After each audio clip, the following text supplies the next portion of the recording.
ஸ்தோத்திரம் ஸ்தோத்திரம். பொழுதுமாக நாம் கொஞ்ச நேரம் ஆண்டவருடைய வார்த்தை தியானிப்போம். அதற்கு முன்பதாக ஒரு பாடலை நாம் கேட்போமாக.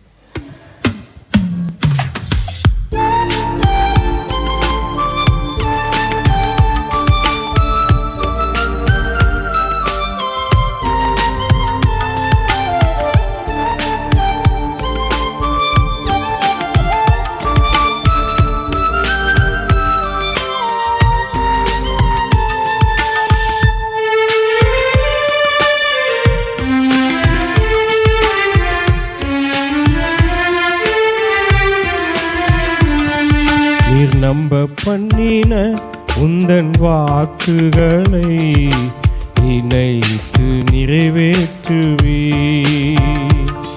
நீர் நம்ப பண்ணின உந்தன் வாக்குகளை நினைத்து நிறைவேற்றுவே. மறவாமல் நினைப்பவரே ஏசையா, நிறைவேற்றி முடிப்பவரே.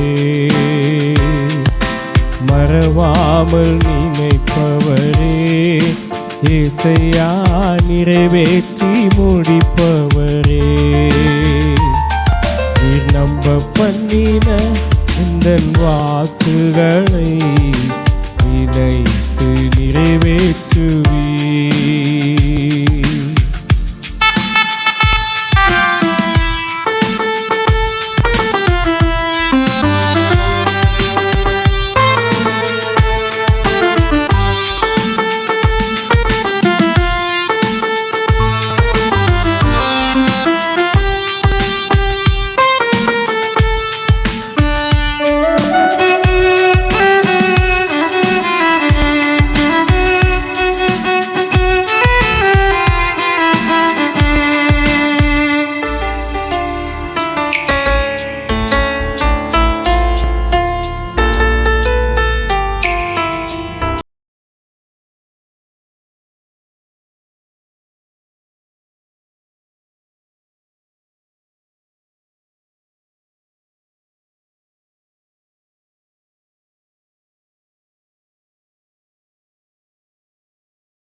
உந்தன் வாக்குகளை நினைத்து நிறைவேற்றுவே.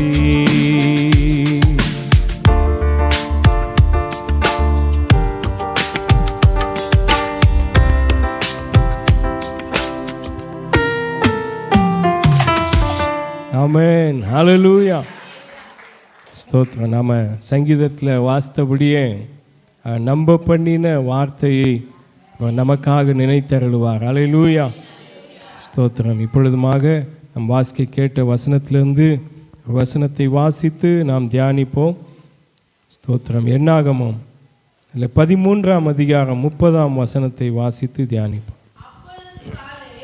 அப்பொழுது காலேப் மோசேக்கு முன்பாக ஜனங்களை அமர்த்தி, நாம் உடனே போய் அதை சுதந்தரித்துக் கொள்வோம், நாம் அதை எளிதாய் ஜெயித்து கொள்ளலாம் என்றான். ஆமென், ஹல்லேலூயா. கர்த்தருடைய பரிசுத்தமுள்ள நாமத்துக்கு மகிமை உண்டாவதாக. இந்த வார்த்தையை காலேப் அவன் மோசேக்கு முன்பதாக சொல்லுகிற ஒரு வார்த்தையாக இருக்கிறது. எந்த சந்தர்ப்பத்தில் சொன்னார் என்றால், எல்லாருக்கும் அநேகருக்கு தெரியும். தேவனாகிய கர்த்தர் இஸ்ரவேல் ஜனங்களை எகிப்தின் அடிமைத்தனத்திலிருந்து கர்த்தர் விடுவித்து கர்த்தர் கொண்டு வந்தார்.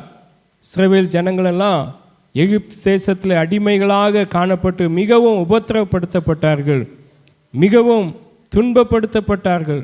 கர்த்தரை நோக்கி அவர்கள் ஜெபித்த போது கர்த்தர் அதிலே அவர் இறங்கி ஒரு பெரிய விடுதலை கட்டளையிட்டார். அல்லேலூயா. ஒரே ராத்திரியிலே ஜனங்களை அந்த அடிமைத்தனத்திலிருந்து கர்த்தர் விடுதலை பண்ணி அவர்களை வனாந்திரத்தில் பிரயாணமாக கர்த்தர் நடத்தி கொண்டு வந்தார். 40 வருஷம் ஜனங்களை வனாந்திரத்தில் அற்புதமாக ஆச்சரியமாய் நடத்தி கொண்டு வரும்போதே ஆண்டவர் சொல்லியிருந்தார் ஜனங்களிடத்தில், நான் உங்களுக்கு ஒரு செழிப்பான ஒரு கானான் தேசத்தை நான் உங்களுக்கு கொடுக்க போகிறேன். நீங்கள் எல்லாரும் 12 கோத்திரத்தார் எல்லாரும் நீங்கள் அதை சுதந்தரிக்க போகிறீர்கள் என்று சொல்லி கர்த்தர் அவர்களுக்கு சொல்லி அவர்களுக்கு வாக்கு பண்ணி கர்த்தர் அவர்களை வனாந்திரத்தில் நடத்தி கொண்டு வந்தார். அல்லேலூயா. அப்படி நடத்தி கொண்டு வரும்போது பாருங்க, எவ்வளோ தடைகள், எவ்வளோ பிரச்சனைகள் இருந்தது. ஆனாலும் எல்லாவற்றின் மத்தியிலும் கர்த்தர் பலத்த காரியங்களை, அற்புதங்களை செய்து ஜனங்களை ஆச்சரியமாய் நடத்தி கொண்டு வந்தார். நடத்தி கொண்டு அவர்கள் கானான் தேசத்துக்கு போவதற்கு முன்பதாக மோசே ஜனங்களிடத்தில் ஒரு வார்த்தை சொல்லுகிறார்.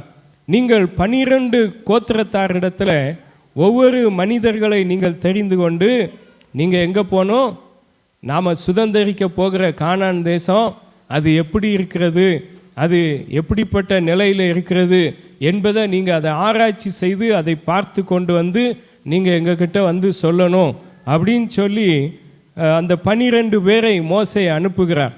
அனுப்பின போது அவர்கள் 40 நாட்கள் அந்த கானான் தேசத்தை, பாலும் தேனும் ஓடுகிற அந்த கானான் தேசத்தை எல்லாரும் சுற்றி பார்க்குறாங்க. எல்லாம் பார்த்துட்டு வந்து மறுபடியும் அவங்க மோசேனிடத்தில் வந்து அவங்க ஸ்டேட்மெண்ட்டை சொல்கிறாங்க. அவங்க அங்கே உள்ள எல்லா காரியங்களையும் சொல்கிறாங்க. ஜனங்கள் 10 பேர் என்ன சொல்கிறாங்கன்னா, அந்த கானான் தேசமானது நல்ல செழிப்புள்ள தேசம்தான், நல்ல ஒரு பாலும் தேனும் ஓடுகிற ஒரு செழிப்பான தேசம்தான், நல்ல தேசம்தான். ஆனால் நம்ம வந்து அந்த தேசத்துக்குள்ளே போக முடியாது, நாம் அந்த தேசத்தை சுதந்தரித்து கொள்ள முடியாது என்று சொல்லி பாருங்க, இந்த 10 பேர் மோசேக்கு முன்பதாகவும் இஸ்ரவேல் ஜனங்களுக்கு முன்பதாக சொல்லி அவங்க அப்படியே முறுமுறுக்கிறாங்க. அவங்க அழுது புலம்புறாங்க. ஏன் தான் இந்த இடத்துல கொண்டு வந்து எங்களை ஆண்டவர் கொண்டு வந்தாரோ என்று சொல்லி அவர்கள் புலம்பி அழுதார்கள் என்று அடுத்த அதிகாரத்தில் 14ஆம் அதிகாரத்தில் சொல்லப்பட்டிருக்கிறது. அவ்வளவு அவர்கள் கலக்கத்தோடு இருந்ததுனால அவங்க என்ன சொல்கிறாங்க, நாம் திருப்பி எங்கேருந்து வந்தோமோ திரும்ப நம்ம ஒரு பின்மாற்றமான ஒரு நிலைமைக்கு அந்த 10 பேர் அவங்க அப்படி போகிறதற்கு சொல்கிறாங்க. திரும்பி நம்ம ஒரு தலைவனை ஏற்படுத்தி கொண்டு நம்ம மீண்டும் அந்த எகிப்துக்கு போயிடலாம் அப்படின்ற மாதிரி பேசுகிறாங்க. ஆனால் 2 தேவ மனிதர்கள் மாத்திரம், யோசுவாவும் காலேப்பும் மாத்திரம் எழுந்து நின்று நாம் அதை எளிதாய் சுதந்தரித்து கொள்ளலாம். அல்லேலூயா. நாம் அதை எளிதாய் ஜெயித்து கொள்ளலாம் என்று அங்கே அவர்கள் 2 பேரும் சொல்லுகிறார்கள். அல்லேலூயா. இன்றைக்கு அநேகருடைய வாழ்க்கையில் ஒருவேளை பல காரியங்களை குறித்து நீங்கள் திகைத்து கொண்டிருக்கலாம். இந்த ஆசீர்வாதத்தை நாம் எப்படி பெற்றுக்கொள்ள முடியும்? இந்த கடன் பிரச்சனையிலேருந்து எப்படி நமக்கு விடுதலை கிடைக்கும்? இந்த சரீரத்தில் இருக்கிற இந்த வியாதியிலிருந்து நமக்கு எப்படி விடுதலை கிடைக்கும்? இந்த நம்முடைய குடும்பத்தில் இருக்கிற போராட்டங்கள், பல பிரச்சனை, பல காரியங்கள் இருக்குதே, இதிலிருந்து நாம் எப்படி விடுதலை நமக்கு கிடைக்கும் அப்படின்ற மாதிரி இந்த 10 பேர் சொன்னாங்க. பார்த்தீங்களா? அவங்க என்ன சொன்னாங்க? இந்த தேசம் நமக்கு எப்படி கிடைக்க போகுது? இந்த ஆண்டவர் சொன்ன இந்த கானான் தேசம் நம்ம கரத்தில் நாம் எப்படி அதை சுதந்திரித்து கொள்ள முடியும் அப்படின்ற மாதிரி மற்றவர்கள் சொல்லுகிறது போல சில நேரம் நமக்குள்ளே அப்படிப்பட்ட ஒரு எண்ணங்கள் வந்து நம்மை கலங்கி கொண்டிருக்கலாம். இந்த வியாதி எப்படி இதை போகும்? இனி அவ்வளோதான், இனி ஒன்றுமே செய்ய முடியாது. இந்த கடன் பிரச்சனையிலேருந்து எப்படி நம்ம மீண்டு வர முடியும்? இதில் அவ்வளோதான், மூழ்கி விடுவோமோ, இந்த கடன் பிரச்சனையில் மூழ்கி விடுவோமோ அப்படின்ற சில காரியத்தில் குறித்து சில கலக்கங்கள் இருக்கலாம். வேலை ஸ்தலத்தில் பல பிரச்சனைகள் இருக்கலாம். அப்படி காரியத்தில் நாம் கலங்கி நிற்கிற அந்த நிலைமையில தான் கர்த்தருடைய ஆவியானவர் இன்றைக்கு உங்களை பார்த்து சொல்லுகிறார், நீங்கள் எளிதாய் ஜெயிப்பீர்கள். அல்லேலூயா. இந்த 10 பேர் எதை குறித்து அவர்கள் திகைத்து கலங்கி புலம்பி அழுதார்கள் என்று சொல்லி நம் வேதத்தில் பார்க்கும்போது வசனம் 28ஆம் வசனம் சொல்லுகிறது பாருங்க. ஆனாலும் அந்த தேசத்திலே குடியிருக்கிற ஜனங்கள் பலவான்கள், பட்டணங்கள் அரணிப்பானவைகளும் மிகவும் பெரியவைகளுமாய் இருக்கிறது. அங்கே ஏனாக்கின் குமாரரையும் கண்டோம். அமலேக்கியர், ஏத்தியரும், எபூசியரும், எமோரியரும் மலை நாட்டில் குடியிருக்கிறார்கள். கானானியர் கடல் அருகேயும் யோர்தான் அண்டையிலும் குடியிருக்கிறார்கள் என்றார்கள். பாருங்கள், இந்த 10 பேர் என்ன சொல்கிறாங்கன்னா, அங்கே அந்த தேசத்தில் இருக்கிறவங்கெல்லாம் பலவான்களாக இருக்கிறாங்களாம், பெரிய பராக்கிரமசாலிகளாக இருக்கிறார்கள், ராட்சதர்கள் போல. தொடர்ந்து இந்த வசனம் வாசித்தீங்கன்னா அவர்கள் ராட்சதர்கள் போல இருக்கிறாங்க. நாங்கள் அவங்க பார்வையில் வெட்டுக்கிளிகளை போல இருக்கிறோம். நம்ம எப்படி அந்த தேசத்தை சுதந்திரித்து கொள்ள முடியும்? எத்தனை விதமான ஜாதி ஜனங்க இருக்கிறாங்கன்னா 7 விதமான ஜாதி. கானானியர், ஏத்தியர், எபூசியர், இப்படி பல 7 விதமான ஜாதி ஜனங்கள் அங்கே இருக்கிறார்கள். அவர்கள் பலவான்களாக இருக்கிறார்கள். நாங்கள் எப்படி பிரவேசிக்க முடியும்? நாங்கள் இதை எப்படி சுதந்திரித்து கொள்ள முடியும் என்று சொல்லி கலங்கி கொண்டே இருக்கிறார்கள். ஆனால் இந்த 2 பேர் மாத்திரம் என்ன சொல்கிறாங்க? அவர்களோடு இருக்கிறவர்களை காட்டிலும் நம்மோடு இருக்கிற இயேசு பெரியவர். அல்லேலூயா. பாருங்கள், இந்த உலகத்தில் பல பிரச்சனைகள், பல போராட்டங்கள் நமக்கு இருக்கத்தான் செய்யும். ஆண்டவர் இயேசு கூட சொல்லியிருக்கார், உலகத்தில் உங்களுக்கு உபத்திரம் உண்டு, ஆனாலும் திடன் கொள்ளுங்கள், நான் உலகத்தை ஜெயித்தேன். அல்லேலூயா. ஏனென்றால் இந்த உலகத்தில் இருக்கிறவனிலும் உங்களில் இருக்கிறவர் பெரியவராக இருக்கிறார். அல்லேலூயா. நீங்கள் ஜெயம் எடுப்பீர்கள். நீங்கள் ஜெயத்தை, தேவன் உங்களுக்கு வாக்கு பண்ணினதை நீங்கள் சுதந்திரித்துக் கொள்வீர்கள். அல்லேலூயா. ஆண்டவர் பெரியவராக இருக்கிறார் என்ற ஒரு நம்பிக்கை நமக்குள்ள எப்பொழுதும் இருக்க வேண்டும். அல்லேலூயா. பாருங்க, இவர்கள் இந்த காரியத்தை குறித்து கலங்கி கொண்டிருக்கிறார். எப்படி இதை சுதந்திரித்து கொள்ள முடியும்? அந்த பிரச்சனையை பற்றி தான் இந்த 10 பேரும் பார்க்குறாங்க. இவ்வளோ பெரிய பிரச்சனையாக பலவான்களாக இருக்கிறார்களே. கோலியாத்து கூட தாவீதுக்கு முன்பதாக எதிராக போகும்போது அங்கே சவுல் ராஜாவும் அங்கே இருக்கிற யுத்த வீரர்கள்லாம் என்ன சொன்னாங்க? அவன் பெரிய பராக்கிரமசாலியாக இருக்கிறான், பெரிய ஒரு பெரிய தோற்றமுடையவனாக இருக்கிறான். யார? கோலியாத்தை பார்த்து ஜனங்க எல்லாரும் சொல்கிறாங்க, யுத்த வீரரெல்லாம், இவன்கிட்ட நம்ம போகவே முடியாது. ஆனால் தாவீது அந்த இடத்துல வந்து இயேசுவின் நாமத்தை சொல்கிறான். அல்லேலூயா. ஆண்டவருடைய நாமத்தினால அவன் ஜெயம் எடுக்கிறான். அப்படி என்றால் நம்மோடு கூட இருக்கிற இயேசு நமக்கு பெரியவராக இருக்கிறார். அல்லேலூயா. அவருடைய நாமத்தினாலே நாம் எளிதாக ஜெயிக்கலாம். அல்லேலூயா. நீங்கள் எளிதாய் ஜெயிப்பீர்கள் என்று ஆண்டவருடைய வார்த்தை சொல்லுகிறது. அல்லேலூயா. எளிதாய் சுதந்தரித்து கொள்வீர்கள். கர்த்தர் உங்களுக்கென்று ஆயத்தம் பண்ணி வைத்திருக்கிற எல்லா நன்மைகளை, ஆசீர்வாதத்தை இந்த நாளிலே நீங்கள் எளிதாய் சுதந்தரித்து கொள்வீர்கள். அல்லேலூயா. நீங்கள் எல்லாரும் சேர்ந்து சொல்ல, நான் அதை எளிதாய் ஜெயித்து கொள்வேன். அல்லேலூயா. நான் எளிதாய் ஜெயம் எடுப்பேன். அல்லேலூயா. கர்த்தர் அப்படியே செய்வார். அவர் வார்த்தையின்படியே அவர் உங்கள் வாழ்க்கையில செய்து முடிக்க வல்லவராய் இருக்கிறார். அல்லேலூயா.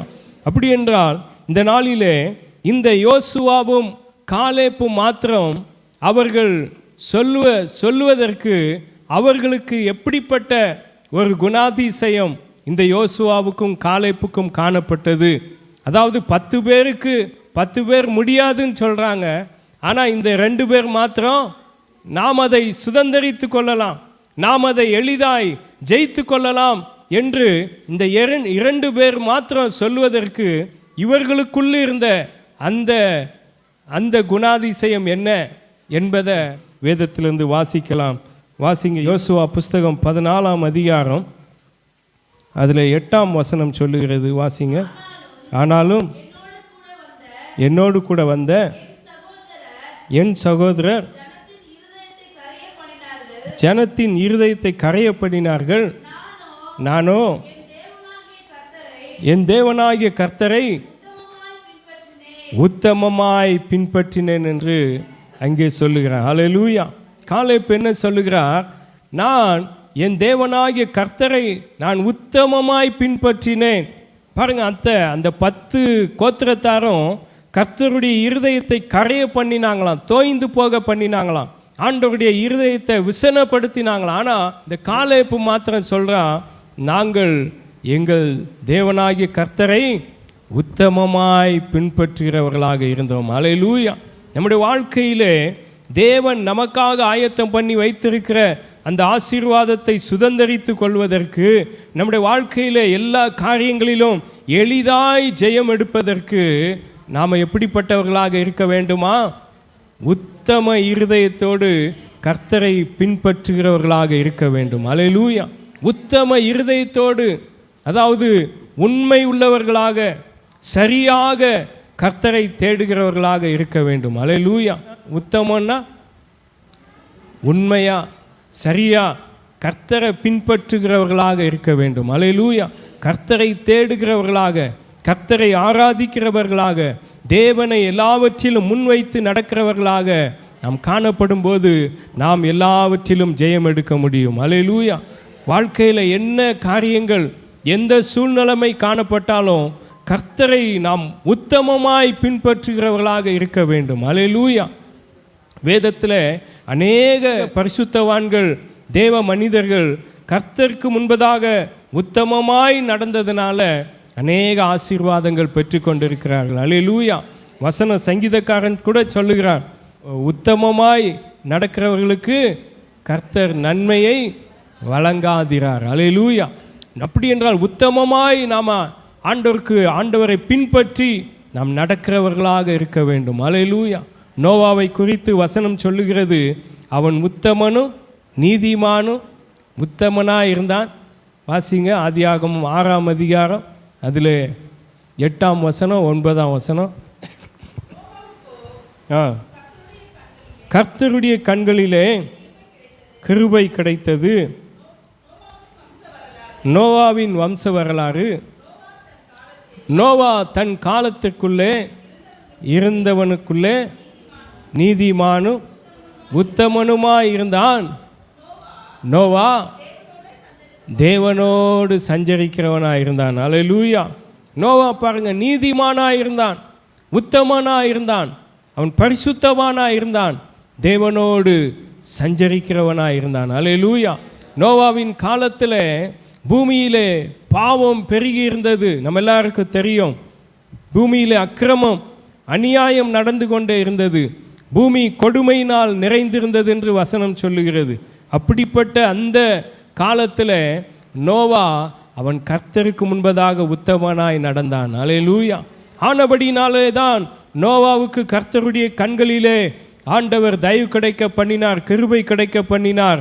நோவாவுக்கு கர்த்தர் ஒரு பேழையை ஆண்டவர் நோவாவை உண்டு பண்ண சொல்லி அந்த இடத்துல நோவாவையும் அவருடைய குடும்பத்தாரையும் பேழைக்குள்ளே வைத்து கர்த்தர் பாதுகாத்து, இந்த பூமியிலே பாருங்க, ஒரு வருடம் அந்த பேழைக்குள்ளே வைத்து கர்த்தர் நோவாவை பராமரித்து பாதுகாத்து, மீண்டும் அவர்கள் வெளியில் வரும்போது எல்லா ஆசீர்வாதங்களை அவர்கள் சுதந்தரித்து கொண்டார்கள். அல்லேலூயா. நீங்கள் எளிதாய் சுதந்தரித்து கொள்வீர்கள், நீங்கள் எளிதாய் ஜெயம் எடுக்க முடியும். அல்லேலூயா. எப்படி? உத்தமமாய் கர்த்தரை பின்பற்ற வேண்டும். அல்லேலூயா. வாழ்கிற இந்த உலகம் பாவம் நிறைந்த உலகம், அநியாயம் நிறைந்த உலகம், வஞ்சகம் நிறைந்த உலகம், ஒரு பொல்லாத உலகமாய் இருக்கிறது. ஆனாலும் தேவ பிள்ளைகளாகிய நாம் நீதிமான்களாக, நோவாவை போல உத்தமர்களாக தேவனோடு நாம் சஞ்சரிக்கும் போது கர்த்தர் நம்மை எல்லாவற்றிலும் எளிதாய் சுதந்தரிக்க வைக்க வல்லவராய் இருக்கிறார். அல்லேலூயா. நாம் எளிதாய் தேவ ஆசீர்வாதத்தை சுதந்தரித்து கொள்ள முடியும். காலேப் சொல்றார் பாருங்க, நாம் அதை எளிதாய் சுதந்தரித்து கொள்ளலாம். அல்லேலூயா. நாம் எளிதாய் ஜெயித்து கொள்ளலாம். அப்படி என்றால் வேதத்தில் இன்னும் அநேக மனிதர்கள், யோபுவை குறித்து நம்ம எல்லாருக்கும் தெரியும். யோபு உத்தமனும் சன்மார்க்கனும் தேவனுக்கு பயந்து பொல்லாப்புக்கு விலகுகிற மனுஷனாய் இருந்தான். அல்லேலூயா. அவன் உத்தமனாய் இருந்தான், அவன் உத்தமத்தில் உறுதியாய் இருந்தான். ஆண்டவரே அவனை குறித்து சாட்சி சொல்றார். யோபு உத்தமனாய் இருந்தான், அவன் உத்தமத்தில் உறுதியாக இருந்த. எவ்வளவு பாடுகள், எவ்வளவு உபத்திரவங்கள், கர்த்தர் அவனுடைய வாழ்க்கையில் எவ்வளோ சோதனைகளை அனுமதித்தாலும் அவன் தன் உத்தமத்தில் உறுதியாக இருந்தான். அல்லேலூயா. வசனம் சொல்லுகிறது, யோபு தன் வாயினால் பாவம் செய்யவே இல்லை, அவன் முறுமுறுக்கவே இல்லை. எவ்வளோ கஷ்டம் வந்தாலும், வாழ்க்கையில் என்ன இழப்புகள் வந்தாலும், என்ன வியாதி வந்தாலும், நம்ம சில நேரம் ஏன் தான் எனக்கு மட்டும் இப்படி நடக்குதோ, ஏன் தான் இப்படி அப்படின்ற மாதிரிலாம், கடவுள் ஏன் தான் என்னை இப்படி வச்சிருக்கிறாரோ அப்படின்ற மாதிரிலாம் சில நேரம் நம்ம முறுமுறுத்துறோம். அப்படி பாருங்க, யோபு அவன் உத்தமத்தில் உறுதியாக இருந்தான், முறுமுறுக்கவே இல்லை. தேவனை பற்றி பாருங்க, அவன் மனைவி கூட சொல்றார். மனைவி என்ன சொல்றா? நீ இன்னும் உத்தமத்தில் நிற்கிறாயோ, நீ தேவனை தூஷித்து ஜீவனை விடும். அவ்வளவு வேதனை குடும்பத்தில், அவனோட வாழ்க்கையில் அவ்வளவு கஷ்டம். ஆனாலும் யோபு பொறுமையாக சொல்கிறார், கர்த்தரிடத்திலிருந்து நாம் நன்மையை பெற்று நாம் தீமை பெற வேண்டாமோ? பாருங்க, அப்படி என்றால் அவ்வளவு வேதனையின் மத்தியில், அவ்வளவு கஷ்டத்தின் மத்தியில் அவன் பொறுமையோடு எல்லாவற்றையும் சகிக்கிறவனாய் காணப்பட்டான். அல்லேலூயா. அவன் கர்த்தருக்கு விரோதமாக எந்த ஒரு வார்த்தையும் சொல்லவே இல்லை, அவ்வளவு உத்தமனாக இருந்தான். அல்லேலூயா. கர்த்தர் ஆனபடினால தான் அவன் முன்பு இருந்ததை காட்டிலும் இரண்டத்தனையான ஆசீர்வாதத்தை கர்த்தர் அவனுக்கு கொடுத்தார். அல்லேலூயா. அப்படி என்றால் உத்தமமாய் நாம் கர்த்தரை பின்பற்றும் போது கர்த்தர் நிச்சயமாகவே நம்ம எல்லாவற்றிலும் ஜெயம் எடுக்க வைப்பார். அல்லேலூயா. நீங்கள் எளிதாய் சுதந்தரித்து கொள்வீர்கள். இரண்டாவதாக அங்கே என்ன சொல்லுகிறார் என்றால், அவருடைய குணாதிசயம், காலேப் அவருடைய குணாதிசயம், அதே என்னாகமம் 14ஆம் அதிகாரம் 24ஆம் வசனம் சொல்லுகிறது, என்னுடைய தாசனாகிய காலேப் வேறே ஆவியை உடையவனாய் இருக்கிறபடினாலும் உத்தமனாய் என்னை பின்பற்றினபடினால் போதும். பாருங்க, இங்கே தேவனாகிய கர்த்தரே காலேப்பை குறித்து சாட்சி சொல்லுகிறார். என் தாசனாகிய காலேப் வேறே ஆவி உடையவனாய் இருக்கிறபடினாலே, வேறே ஆவின்னா ஒரு விசுவாசத்தின் ஆவியை உடையவனாக இந்த காலேப் காணப்பட்டான். அல்லேலூயா. நாம் எப்படி இருக்க வேண்டும் என்றால், தேவன் நமக்கென்று ஆயத்தம் பண்ணி வைத்திருக்கிற அந்த ஆசீர்வாதத்தை நாம் சுதந்தரித்து கொள்ள வேண்டும் என்றால், இந்த உலகத்தில் நாம் எளிதாய் எந்த காரியத்தில் எந்த பிரச்சனையிலும் நாம் எளிதாய் ஜெயிக்க வேண்டும் என்றால் நாம் எப்படிப்பட்ட ஆவி உடையவர்களாக இருக்கணும்? விசுவாச ஆவி உடையவர்களாக இருக்க வேண்டும். அல்லேலூயா. விசுவாசம்தான் உலகத்தை ஜெயிக்கிற ஜெயமாய் இருக்கிறது. அல்லேலூயா. எல்லா ஆண்டவருடைய வார்த்தையை விசுவாசிக்கணும். பாருங்க, இந்த விசுவாசத்தினால் அவன் என்ன சொல்லுகிறான்? அதே அதிகாரம் 8ஆம் வசனத்தில், கர்த்தர் நம்மேல் பிரியமாயிருந்தால் அந்த தேசத்தில் நம்மை கொண்டு போய் பாலும் தேனும் ஓடுகிற அந்த தேசத்தை நமக்கு கொடுப்பார். அல்லேலூயா. பாருங்க, அந்த 10 பேர் சொல்றாங்க, அது நமக்கு கிடைக்காது, அது நம்மளால் அது ஜெயிக்க முடியாது, அதை நாம் பெற்றுக்கொள்ள முடியாது அப்படின்ற முடியாதுன்ற மாதிரி தான் சொல்கிறாங்க. ஆனால் இந்த காலேப் என்ன சொல்கிறாரு? கர்த்தர் நம்மேல் பிரியமாக இருந்தால் அந்த தேசத்தில் நம்மை கொண்டு போய் பாலும் தேனும் ஓடுகிற அந்த தேசத்தை நமக்கு கொடுப்பார். அல்லேலூயா. இதுதான் ஒரு விசுவாசம். கர்த்தர் எனக்கு தருவார், கர்த்தர் என் தேவைகளை சந்திப்பார், கர்த்தர் எனக்காக யாவையும் செய்து முடிப்பார். அந்த விசுவாச வார்த்தைகளை நாம் சொல்லிக்கொண்டே இருக்கணும். அல்லேலூயா. நம்ம சர்ச்சில் இருக்கும்போது நமக்கு நல்ல விசுவாசமாக இருக்குது. ஆனால் நம்ம விசுவாசத்தோடு பிள்ளைங்களுக்காக ஜெபிக்கிறோம். பிள்ளைங்க நல்லா படிப்பாங்க, பிள்ளைங்க நல்லா வருவாங்க, பிள்ளைங்க நல்லா உயர்ந்த ஸ்தானத்தில் வந்துடுவாங்க அப்படின்லாம் சர்ச்சில் இருக்கும்போது நம்பிக்கையோடு நம்ம சொல்லிடுறோம். ஆனால் வீட்டுக்கு போன பிறகு என்ன சொல்லுவோம்? பிள்ளைங்க பண்ணுற சில சேஷ்டைங்க பார்த்துட்டு, அவன் முகத்தை பார்த்துட்டு எனக்கு அப்போமே தெரியும் இவன் இப்படி தான் அப்படின்ற மாதிரி பல காரியத்தை சொல்லுவாங்க, பல அவிசுவாசமான வார்த்தைகளை சொல்லுவாங்க. அப்படி நாம் சொல்லவே கூடாது. எல்லா விதத்திலும் விசுவாசத்தோடு சொல்லணும். என் பிள்ளைங்க நல்லா படிப்பாங்க, என் பிள்ளைங்க உயர்ந்த ஸ்தானத்துக்கு வருவாங்க, கர்த்தர் என் பிள்ளைகளை உயர்த்துவாங்க. அதை சொல்லிக்கொண்டே இருக்கும்போது அந்த விசுவாசம்தான் உங்களுக்கு மகிமையை காண செய்யும். அல்லேலூயா. விசுவாச வார்த்தைகளை பேசணும். அவிசுவாசமான வார்த்தைகள், முறுமுறுக்கிற வார்த்தைகள், தவறான வார்த்தைகள் நம்முடைய வாழ்க்கையில் வரவே கூடாது. அல்லேலூயா.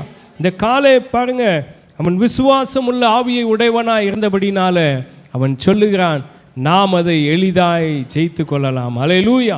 நாம் அதை சுதந்தரித்து கொள்ளலாம். கர்த்தர் நமக்கு வாக்கு பண்ணினதை, அந்த பாலும் தேனும் ஓடுகிற அந்த தேசத்தை, அந்த செழிப்பின் ஆசீர்வாதத்தை அவர் நமக்கு தருவார். அல்லேலூயா. நிச்சயமாக தருவார் உங்களுக்கு. அல்லேலூயா. அதை ஆண்டவர் உங்களுக்கு கொடுப்பார். யார் நம்புறீங்களா? ஆமென். அல்லேலூயா. ஸ்தோத்திரம். நிச்சயமாய் தருவார். கர்த்தருடைய சமூகத்தில் அவரை நம்பி இருக்கிற பிள்ளைகளுக்கு நிச்சயமாக அவர் அற்புதங்களை செய்ய வல்லவராக இருக்கிறார். அல்லேலூயா. நீங்கள் என்னென்ன காரியத்துக்காக எதிர்பார்ப்போடு விசுவாசத்தோடு ஜெபித்து கொண்டிருக்கிறீங்களோ அதை தான் இயேசு சொன்னார். மார்க்கு 11ஆம் அதிகாரம் 24ஆம் வசனத்தில், நீங்கள் ஜெபம் பண்ணும்போது எவைகளை கேட்கிறீர்களோ அவைகளை பெற்றுக்கொள்வோம் என்று விசுவாசியுங்கள், அப்பொழுது அவைகள் உங்களுக்கு உண்டாகும். அல்லேலூயா. ஜெபிக்கும்போது விசுவாசத்தோடு ஜெபிக்கணும். கர்த்தர் எனக்கு நிச்சயமாய் தருவார், நான் எதுக்காக ஜெபிக்கிறேனோ அதை நிச்சயமாக எனக்கு தருவார். அல்லேலூயா. அந்த நம்பிக்கையோடு, அந்த உறுதியான நம்பிக்கையோடு விசுவாசத்தோடு ஜெபிக்கும்போது அது அப்படியே உங்களுக்கு நடக்கும். அல்லேலூயா. அதை அப்படியே நீங்கள் பெற்றுக்கொள்வீர்கள். விசுவாசத்தினால் நீதிமான் பிழைப்பான். அல்லேலூயா. உங்களுடைய விசுவாசம்தான் உலகத்தை ஜெயிக்கிற ஜெயமாக இருக்கிறது. அல்லேலூயா. இப்படி என்றால் ஆண்டவர் சமூகத்தில் விசுவாசத்தோடு, விசுவாசத்தின் ஆவியை உடையவர்களாக இருக்கும்போது நீங்கள் எல்லாவற்றிலும் எளிதாய் ஜெயிப்பீர்கள். இன்னும் ஒரு வசனம் இருக்கிறது. அதாவது அதே வசனத்தில் நாம் வாசித்த வசனத்தின்படி, என்னுடைய தாசனாகிய காலே அவன் வேறே ஆவி உடையவனாய் இருந்தான். வேறே ஆவினா முதலாவது நாம் வாசித்தோம், அவன் விசுவாச ஆவியை உடையவனாய் இருந்தான். அவன் வேறே ஆவி என்றால் ஒரு உணர்வுள்ள ஆவி அவனுக்கு இருந்தது. அல்லேலூயா. ஒரு உணர்வு நமக்குள்ளே எப்பொழுதும் இருக்கணும். நம்முடைய வாழ்க்கையில் உணர்வுள்ள இருதயத்தோடு ஆண்டவருக்கு நாம் நன்றி சொல்லி கொண்டே இருக்கணும். ஆண்டவர் சமூகத்தில் பாருங்க, இந்த யோசுவாவுக்கும் காலேப்புக்கும் அந்த உணர்வு இருந்தது. அதாவது இஸ்ரவேல் ஜனங்களை ஆண்டவர் எகிப்திலிருந்து எவ்வளோ அற்புதமாக விடுவித்து, அந்த பார்வோனின் அடிமைத்தனத்திலிருந்து எப்படி விடுவித்தார், அது மாத்திரமல்ல, பிரயாணத்தில் எவ்வளவு தடைகள், சிவந்த சமுத்திரத்தை கர்த்தர் கடந்து வர பண்ணினார், எரிகோவை கடந்து வர பண்ணினார், யோர்தானை கடந்து வர பண்ணினார். எவ்வளவு காரியத்தில், எவ்வளவு விஷயத்தில் கர்த்தர் எவ்வளவு அற்புதங்களை செய்து நடத்தி வந்தார். அல்லேலூயா. அந்த உணர்வுள்ள இருதயம் இருந்ததுனால தான் அவங்க நம்பிக்கையோடு சொல்கிறாங்க, இந்த கானான் தேசத்தையும் கர்த்தர் நமக்கு ஒப்பு கொடுப்பார். அல்லேலூயா. ஆண்டவர் அதை நாம் சுதந்தரித்து கொள்ளும்படி செய்வார். நம்முடைய வாழ்க்கையிலும் அந்த உணர்வுள்ள ஆவி இருக்க வேண்டும். அல்லேலூயா. இந்த வருஷத்தில் கர்த்தர் எவ்வளவு, இந்த வருஷம் துவங்கினது முதல்ல இந்த டிசம்பர் வரைக்கும், இந்த வருஷத்தின் கடைசி வரைக்கும் உங்கள் ஒவ்வொரு பேருடைய குடும்பத்தை கர்த்தர் எவ்வளோ ஆச்சரியமாய் அற்புதமாய் நடத்தி வந்திருக்கு. ஆமாவா இல்லையா? ஆமென். அல்லேலூயா. ஒரு குறைவுமே கிடையாது, யாருக்குமே எந்த குறை இல்லாதபடி கர்த்தர் அற்புதமாய் நடத்தி வந்திருக்கிறார். அல்லேலூயா. வாழ்க்கையில் சில பிரச்சனைகள், சில தடுமாற்றங்கள், சில போராட்டங்கள், ஆபத்துகள், எவ்வளோ ஆபத்துகளை நாம் சந்தித்து கடந்து வரும்படியாய் கர்த்தர் கிருபை செய்திருக்கிறார். அல்லேலூயா. அதெல்லாம் ஒவ்வொரு நாளும் நாம் நினைக்கணும். ஒரு நாளும் நினைத்து இந்த வருஷத்தின் இறுதி நாட்களில் கர்த்தருக்கு நாம் நன்றி சொல்லி கொண்டே இருக்கணும். அல்லேலூயா. அதை நாம் உணர்ந்து கர்த்தருக்கு நன்றி சொல்லி கொண்டே இருக்கணும். எவ்வளோ தவிப்புகள், எவ்வளோ இழப்புகள், எவ்வளோ ஆபத்தான சூழ்நிலைமை, எவ்வளோ ஆபத்து இந்த வருஷத்தில், எவ்வளோ நெருக்கங்கள், எவ்வளோ கஷ்டங்கள், வேதனைகள், எல்லாவற்றிலும் கர்த்தர் கிருபையாய் பாதுகாத்து இம்மட்டும் நடத்தி வந்திருக்கிறார். அல்லேலூயா. இதெல்லாம் நாம் நினைக்கணும். ஒவ்வொரு நாளிலும் நினைத்து ஒரு உணர்வுள்ள இருதயத்தோடு ஆண்டவருக்கு நன்றி சொல்லும்போது கர்த்தர் நம்மை வருகிற புதிய வருஷத்தில் உங்களை ஜெயமான பாதையில் நடத்த வல்லவராக இருக்கிறார். அல்லேலூயா. புதிய வருஷத்தில் கர்த்தர் உங்களுக்காக ஆயத்தம் பண்ணி வைத்திருக்கிற எல்லா ஆசீர்வாதங்களை, எல்லா செழிப்புகளை நீங்கள் சுதந்தரித்து கொள்வீர்கள். அல்லேலூயா. அப்படிப்பட்ட நன்மைகளை கர்த்தர் உங்கள் வாழ்க்கையில் செய்ய உண்மை உள்ளவராக இருக்கிறார். அல்லேலூயா. தேவன் நிச்சயமாக உங்கள் வாழ்க்கையில் ஜெயமான பாதையில் தேவன் நடத்த வல்லவராக இருக்கிறார்.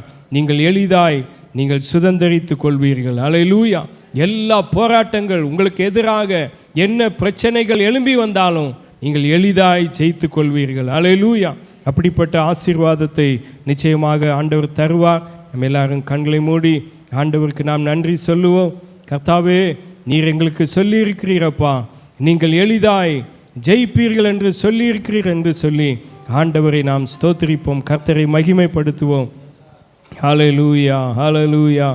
நன்றி ஆண்டவரே, நன்றி அப்பா, ஸ்தோத்திரம். ஹல்லேலூயா. நீங்கள் எளிதாய் சுதந்தரித்து கொள்வீர்கள். நீங்கள் எதிர்பார்க்கிற காரியங்கள் நிச்சயமாக நடக்கும். ஹல்லேலூயா. கர்த்தர் நிச்சயமாக அதை செய்ய உண்மை உள்ளவராக இருக்கிறார். யோசுவா, காலேப்பு போல நாம் உத்தம இருதயத்தோடு ஆண்டவரை பின்பற்றும் போது, விசுவாசம் உள்ளவர்களாய் நாம் ஆண்டவருக்கு முன்பதாக இருக்கும்போது, ஹல்லேலூயா, கர்த்தருக்கு நாம் உணர்வுள்ள இருதயத்தோடு நாம் நன்றி சொல்லும்போது நிச்சயமாகவே நம்முடைய வாழ்க்கையில் எல்லாவற்றிலும் நாம் ஜெயம் எடுக்க முடியும். ஹல்லேலூயா, ஹல்லேலூயா. கர்த்தர் உங்களுக்கென்று ஆயத்தம் பண்ணி வைத்திருக்கிற அந்த ஆசீர்வாதத்தை நீங்கள் சுதந்தரித்து கொள்ள முடியும். ஹல்லேலூயா. கர்த்தர் அப்படிப்பட்ட மேலான ஆசீர்வாதத்தை இந்த நாளிலும் கர்த்தர் நமக்கு கொடுத்ததற்காக கர்த்தரை நாம் ஸ்தோத்திரிப்போம். ஸ்தோத்திரம், ஸ்தோத்திரம். ஹல்லேலூயா, ஹல்லேலூயா. நன்றி ஆண்டவரே, நன்றி அப்பா, ஸ்தோத்திரம், ஸ்தோத்திரம், ஸ்தோத்திரம். ஹல்லேலூயா, ஹல்லேலூயா, ஹல்லேலூயா. தேவன் இஸ்ரவேல் ஜனங்களுக்கு பள்ளத்தாக்குகளும் மலைகளும் நிறைந்ததான தேசத்தை, ஒரு செழிப்பான, ஹல்லேலூயா, விசாரிக்கிற தேசம், இந்த கானான் தேசத்தை குறித்து சொல்லப்பட்டிருக்கிறது. அது உங்களை விசாரிக்கிற தேசம், மலைகளும் பள்ளத்தாக்குகளும் நிறைந்த தேசம். வருஷத்தின் துவக்கம் முதல் முடியும் மட்டும் கர்த்தருடைய கண்கள் அதன் மேல் பதித்து வைக்கப்பட்டிருந்தது என்று வசனம் சொல்லுகிறது. ஹல்லேலூயா. அப்படிப்பட்ட தேசத்தை, அப்படிப்பட்ட கானான் தேசத்தை, செழிப்பின் ஆசீர்வாதத்தை கர்த்தர் உங்கள் வாழ்க்கையில், உங்கள் குடும்பத்தில் தேவன் தர உண்மை உள்ளவராக இருக்கிறார். நீங்கள் அதை சுதந்தரித்து கொள்ளப் போகிறீர்கள். நீங்கள் அதை சுதந்தரித்து கொள்ளப் போகிறீர்கள். நீங்கள் பலவான்களை ஜெயிக்கப் போகிறீர்கள். எல்லா எதிராய் காணப்படுகிற பிரச்சனைகள், போராட்டங்களை நீங்கள் மேற்கொள்ள போகிறீர்கள். நீங்கள் அதை எளிதாய் ஜெயிப்பீர்கள். ஹல்லேலூயா, ஹல்லேலூயா, ஹல்லேலூயா. Praise the Lord. ஸ்தோத்திரம். ஹல்லேலூயா. கர்த்தாவே உமக்கு ஸ்தோத்திரம் ஐயா. நீர் நல்லவரப்பா. எங்கள் அன்பின் பரலோக பரிசுத்த பிதாவே, இப்படி நல்ல வேத வசனத்தின் வார்த்தைக்காக ஸ்தோத்திரம் ஆண்டவரே. நீங்கள் எளிதாய் ஜெயிப்பீர்கள் என்று சொல்லியிருக்கிற வேத வார்த்தையின்படி ஆண்டவரே, கர்த்தாவே இந்த உலகத்தில் அப்பா எங்களுக்கு எதிராக என்ன காரியங்கள், எப்படிப்பட்ட பெரிய போராட்டங்கள், பிரச்சனைகள் எது இருந்தாலும் ஐயா, எல்லாவற்றையும் மேற்கொண்டு நாங்கள் எளிதாய் ஜெயித்து ஆண்டவரே கர்த்தாவே ஸ்தோத்திரம். நீர் எங்களுக்கென்று ஆயத்தம் பண்ணி வைத்திருக்கிற அந்த ஆசீர்வாதத்தை நாங்கள் பெற்றுக்கொள்ளும்படியாக, சுதந்திரித்து கொள்ளும்படியாக கர்த்தர் எங்களோடு கூட நடத்த போகிறதற்காக ஸ்தோத்திரம் ஆண்டவரே. நன்றி அப்பா. இனி எங்களுக்கு தோல்வி கிடையாதப்பா, இனி எங்களுக்கு வெற்றி தான் ஆண்டவரே. நீரே எங்களுக்காக யுத்தம் செய்து ஆண்டவரே எங்களுக்கு நீர் ஜெயம் கொடுக்கிற தேவனா இருக்கிறதற்காக உமக்கு ஸ்தோத்திரம் ஐயா. ஸ்தோத்திரம் ஸ்தோத்திரம். தொடர்ந்து அப்படியாக உம்முடைய ஜனங்களை நடத்துங்கப்பா. நீர் ஆசீர்வதிங்க ஆண்டவரே. இந்த நாளில் உம்முடைய சமூகத்தில் வந்திருக்கிற ஆண்டவரை வர முடியாத சூழ்நிலைமை காணப்படுகிற ஒவ்வொரு பேரையும் கர்த்தர் அப்படியாக நீர் ஆசீர்வதிங்க, பலப்படுத்துங்க, பாதுகாத்து நடத்த முடியாய் செபிக்கிறோம். ஒவ்வொரு பேருடைய குடும்பத்தின் தேவைகள் சந்திக்கப்பட வேண்டும் ஐயா. ஆண்டவரை ஒவ்வொரு பேருக்கு வேண்டிய நல்ல சுகம், பலன், ஆரோக்கியத்தை கொடுக்கும்படியாய் செபிக்கிறோம். கர்த்தாவே உமக்கு ஸ்தோத்திரம் அப்பா. எல்லாருக்கும் பெரியோர்கள் சிறியோர்கள் ஒவ்வொரு பேரையுமாக இந்த நாளில் நீர் ஆசீர்வதிங்கப்பா. ஒவ்வொரு பேருக்கு நல்ல சுகம், பலன், ஆரோக்கியத்தை கொடுங்க ஆண்டவரே. வருகிற நாட்கள் ஆண்டவரே அப்பா, ஒவ்வொரு நாளிலும் உம்முடைய கிருபை இவர்களை சூழ்ந்து பாதுகாத்து நடத்தும்படியாய் செபிக்கிறோம் ஐயா. எல்லா தீமைகளுக்கு விலக்கி காத்து கொள்ளுங்கப்பா. என்னென்ன தேவைக்காக ஜெபித்து கொண்டிருக்கிறார்களோ, எதிர்பார்ப்போடு இருக்கிற எல்லா நன்மைகளை, ஆசீர்வாதத்தை கர்த்தர் ஒவ்வொரு பேருக்கும் கொடுக்கும்படியாய் செபிக்கிறோம். பண்டிகை நாட்களை நாங்கள் ஆண்டவரை மகிழ்ச்சியோடு ஆசரிக்க கர்த்தர் கிருபை செய்யும்படியாய் செபிக்கிறோம் ஆண்டவரே. உம்முடைய நாம மாத்திரம் மகிமை அடையட்டும். உம்முடைய கரத்தில் எங்களை தாழ்த்துகிறோம். தொடர்ந்து நடத்துங்க, ஆசீர்வதிங்கப்பா. எல்லா துதிகான மகிமை உமக்கே செலுத்துகிறோம். மீட்பர் இயேசு கிறிஸ்து மூலம் ஜெபம் கேளும் ஜீவனுள்ள நல்ல பிதாவே, ஆமென் ஆமென். நம்ம எல்லாரும் சேர்ந்து சொல்லுவோம். என் ஆத்துமாவே கர்த்தரை ஸ்தோத்திரி, என் ஆத்துமாவே கர்த்தரை ஸ்தோத்திரி, அவர் செய்த சகல உபகாரம் மறவாதே. ஆமென் ஆமென். நம்முடைய கர்த்தராகிய இயேசு கிறிஸ்துவின் கிருபையும் பிதாவுடைய அன்பும் பரிசுத்த ஆவியானவருடைய அந்யோன்ய ஐக்கியமும் சமாதானமும் ஆசீர்வாதமும் இன்றும் என்றும் சதா காலங்களிலும் நம் அனைவரோடு தங்கியிருந்து ஆசீர்வதித்து காப்பாராக. ஆமென் ஆமென். அல்லேலூயா அல்லேலூயா. ஸ்தோத்திரம். கர்த்தர் உங்களை ஆசீர்வதிப்பார்.